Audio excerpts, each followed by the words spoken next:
에티오피아의 공주 아이다와 이집트 장군 라다메스의 이루지 못한 슬픈 사랑의 얘기를 그린 오페라 아이다.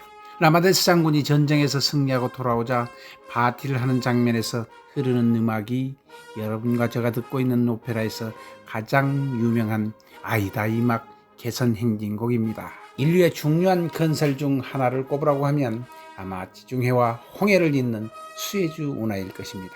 유럽에서 대서양과 인도양을 거쳐 멀리 아프리카 남단 희망봉을 돌아서 아시아로 가는 백기를 보름 이상 줄였으니 말입니다.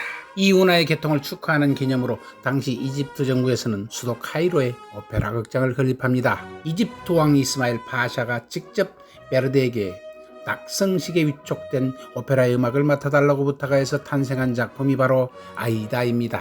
여러분의 구독과 좋아요는 영상 제작에 힘이 됩니다. 수에즈 운하를 지닌 이집트. 그러나 당시 수에즈 운하는 이집트 땅이지만 소유가 아니었습니다. 그런데 이 이집트는 미소 냉전을 활용해서 1956년 영국과 프랑스가 운영하던 수에즈 운하를 국유화하는 데 성공합니다. 홍해와 지중해를 잇는 총 길이 190.25km, 넓이는 280에서 340m, 물의 깊이는 약 22.5m라고 합니다. 평균 시속 약 13km 속도로 움직이는데 1798년 나폴레옹의 프랑스가 이집트 원정길에 나서서 알렉산드리아를 점령합니다. 이때 프랑스는 지중해와 홍해를 잇는 수에즈 운하를 구상합니다.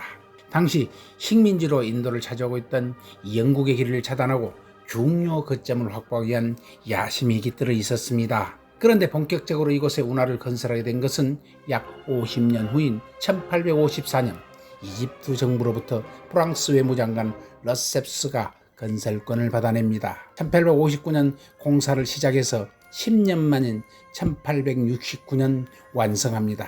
당시 파리의 본사를 둔 수에즈 운하 회사는 프랑스가 지분 52%, 이집트가 48%를 가지고 있었으며 이 사회는 14개 국가대표로 구성되어 있었습니다. 오늘날 수에즈 운하가 전 세계 해상 운송의 7%의 물동량을 차지합니다. 1955년 수에즈 운하를 통과해서 유럽으로 가는 석유 물동량의 3분의 2가 이곳을 통과했습니다. 이곳이 마냥 막힌다라고 가정해보세요. 유럽의 개울은 상상이 가시죠? 이 가정이 오늘의 얘기 핵심입니다. 이집트는 그때까지만 해도 왕정이었습니다. 1952년 군사 쿠데타가 일어납니다. 오랜 왕정을 끝내고 공화정을 실시한 이집트의 영웅 한 사람이 나타납니다. 그는 나세르였습니다. 잘생긴 외모에 유창한 언변까지 같은 젊은 지도자는 아랍인들을 하나로 묶는 데에 쓰는 아랍권의 지도자를 꿈꿉니다. 일단 가난한 이집트가 부유한 나라로 일어나기 위해서는 식량 문제 해결이 우선이고 전기를 공급해야겠다고 판단한 그는 아스완댐을 건설하기로 합니다. 건설에 필요한 막대한 비용 부담이 고민인 나세르를 영국과 미국은 돕겠다고 나섰으며 세계은행 차관에 보증을 서줍니다. 미소 냉전이 한창인 당시에 나세르를 자기 편으로 끌어들여서 소련과 가까이 하지 못하게 하기 위해서였습니다. 그러나 나세르는 또 소련, 중국과도 대화를 하면서 소련제 무기를 구입하기도 하면서 공산권과 더 좋은 외교 관계를 가집니다. 이에 화가 난 미국과 영국은 아스완댐 건설에 필요한 자금 지원을 중단해버립니다. 궁지에 몰린 나세르, 아스완댐 건설에 필요한 자금을 확보하는 방안을 고심합니다. 수에즈 운하, 그것이 우리 땅 아닌가? 그런데 심한 재정난을 겪던 1875년 이집트는 당초에 이집트 지분 48%를 영국에 팔아버려서 수에즈 운하는 프랑스와 영국 두 나라가 운영하게 됩니다. 수만 명의 이집트 노동자들이 목숨을 잃어가면서 건설한 운하가 고스란히 프랑스와 영국 소유였으며 수에즈 운하에서 나오는 엄청난 돈은 이들 나라에서 가져갔습니다. 나세르는 생각합니다. 수에즈 운하를 가져와 국유화해서 아스완댐을 건설하려고 합니다. 1956년 어느 날 모종의 작전이 시작됩니다. 나세르 자신이 연설하는 도중 드 레셉스를 외치는 순간에 수에즈 운하 사무실을 기습하고 수에즈 운하를 접수를 해라. 기습 작전이 성공을 거둡니다. 그리고 나서 수에즈 운하 이집트 국유화를 선언해버립니다. 순식간에 당한 영국과 프랑스, 그동안 짭짤하던 수에즈 운하를 땅 주인에게 순순히 돌려주고 포기할 나라들이 아니었습니다. 이 두 나라는 이스라엘을 끌어들입니다. 이스라엘이 홍해로 나가는 바다 통로인 티란 해협을 이집트가 수에즈 운하를 국유하면서 자동으로 봉쇄가 되었습니다.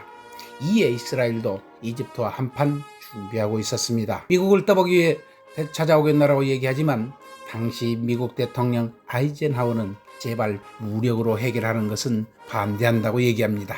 반나세르 여론학산에 공을 들이기도 했기 때문에 또는 친이스라엘 미국이 결국 자신들의 편에 설 것이라고 판단합니다. 이렇게 해서 영국, 프랑스, 이스라엘 이 세 나라는 비밀리에 작전을 펴니다. 이스라엘이 먼저 이집트를 공격하고 이를 보던 영국과 프랑스가 두 나라의 전쟁을 중단하라, 그렇지 않으면 우리도 개입한다 라는 최후 통첩 형식의 비밀 작전을 짭니다. 이렇게 미국의 협조도 받지 않고 이른바 제2차 중동전쟁이 발발합니다. 이스라엘과 당시 강대국인 영국과 프랑스가 합센 전쟁으로 수에즈 운하를 점령하고 전쟁 승리가 눈앞에 있었습니다. 그러나 미국 몰래 세운 작전이 오판이었습니다. 미국과 소련이 엄청 화가 났습니다.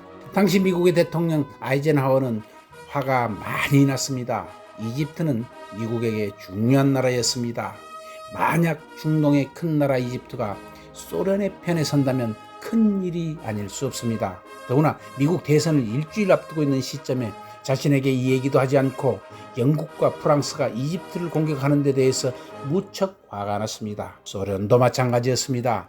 이유와 어쨌든 소련도 영국, 프랑스 이 두 나라가 이집트를 친다는 것을 그냥 내버려둘 수는 없는 입장이었습니다. 나세르가 전장에서 패배를 하고 있지만 수에즈 운하 통행을 마비시키는 작전을 구사했습니다. 이로써 유럽으로 향하는 물동량이 마비됩니다. 수에즈 운하를 통해서 유럽으로 들어가야 할 석유 공급이 끊긴 것입니다. 유럽으로 공급될 석유의 양만큼 미국에서 도와주리라고 생각한 두 나라의 판단이 틀렸습니다. 군대를 빼기 전에는 석유 한 방울도 대줄 수 없다. 석유를 공급하여 주기는커녕 미국은 빨리 군대를 철수하라고 두 나라를 압박합니다. 게다가 소련은 핵폭탄으로 대응할 수 있다는 압박을 해야 됩니다. 반나세르 여론전을 전개했지만 미국과 소련 양국의 거센 압박을 이기지 못한 영국과 프랑스는 할 수 없이 연말에 이집트에서 병력을 철수합니다.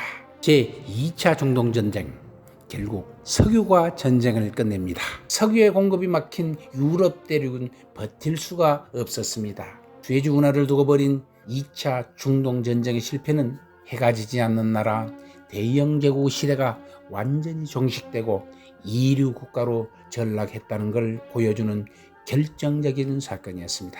이후에 영국과 프랑스는 자주 국방의 절실함을 느끼고 핵을 가지게 됩니다만 미소 냉전의 결과 그리고 이를 잘 활용한 나세르의 승리로 수에즈 운하 이집트 국유화는 마무리됩니다. 석유의 역사 그 5번째 얘기였습니다. 다음 편에 계속됩니다. 시청해 주셔서 고맙습니다.